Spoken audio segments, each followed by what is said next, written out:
در 6 ماه اخیر بیش از 10,000 مهاجر تاجیک شهروندی روسیه را گرفته‌اند. بنا به اطلاع مقامات روسیه، شمار مهاجران تاجیک در این کشور، مخصوصاً مهاجرانی که با حق اقامت روسیه را مکان زیست انتخاب کردند، افزودند. مقامات روسیه در نشست عاید بر روند مهاجرت در دوشنبه گفتند در این کشور هر سال به 20,000 شهروند تاجیکستان شناسنامه روسی پیشنهاد می شود.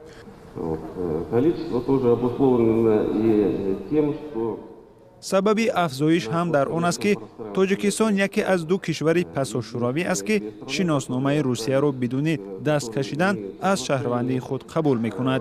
در مجموع 250,000 مهاجر رسما حق اقامت در روسیه را دارند. از شماره 1,300,000 مهاجر تاجیک 128,000 نفر اجازتنامه موقتی زیست و 123 نفر اقامت دائمی زیست در روسیه را دارند. بنا به اطلاع مقامات روسیه، در یک سال اخیر میزان مهاجرت تاجیکان به این کشور در مجموع تا 4% افزوده، اخراج آنها از روسیه برعکس کاهش یافته است.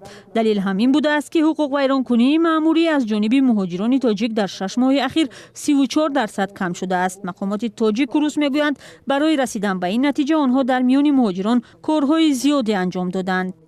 این از یک طرف از آن شهادت می‌دهد که از طرف ساختارهای مربوطه وزارت مهنت، مهاجرت و شغل اهالی جمهوری تاجیکستان، خصوصا خدمات مهاجرت، کارهای اطلاعاتی فهماندهی در بین شهروندان جمهوری تاجیکستان در 3 دوره مهاجرت، یعنی تا سفر، در دوره سفر و بعد بازگشت و راه مانده شده است، هم از موقع خدمات مهاجرت و هم از موقع نمایندگی وزارت مهنت، مهاجرت و شغل اهالی جمهوری تاجیکستان در فدراسیون روسیه عاید به مهاجرت.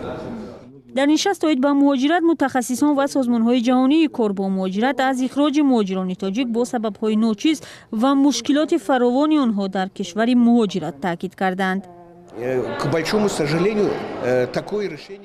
متاسفانه چنین قرار را تنها فدراسیون روسیه دارد. برای خردترین قاعده ویرانکنی ممکن است مهاجر جریمه شود یا جزای سبک ببیند، نه از کشور رانده و از حق کار محروم شود.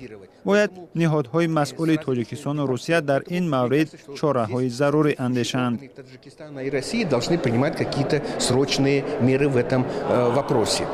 کارشناسان همچنین به یک پهلوی نوی مهاجرت تاکید می‌کنند. بنا به خلاصه آنها، در دوام 2-3 سال آینده انتقال مبلغ از جانب مهاجران تاجیک تا 50% کاهش می‌یابد. سبب این است که مهاجرت حالا عائلوی شده است. اگر قبلا او برای عائله و والدانش پول می‌فرستاند، حالا او همسر و فرزندانش را با خود برده است و فقط برای والدانش پول می‌فرستد. مقامات روسیه در این نشست اطلاع دادند که حالا گروهی ویژه مشترک تأسیس یافته مسئله اوف مهاجرانی از روسیه اخراج شده بررسی می شود. در روسیه بیش از 1 میلیون مهاجر تاجیک زندگی می کند و مبلغ انتقالی آنها چرخه اساسی اقتصادی تاجیکستان گفته می شود.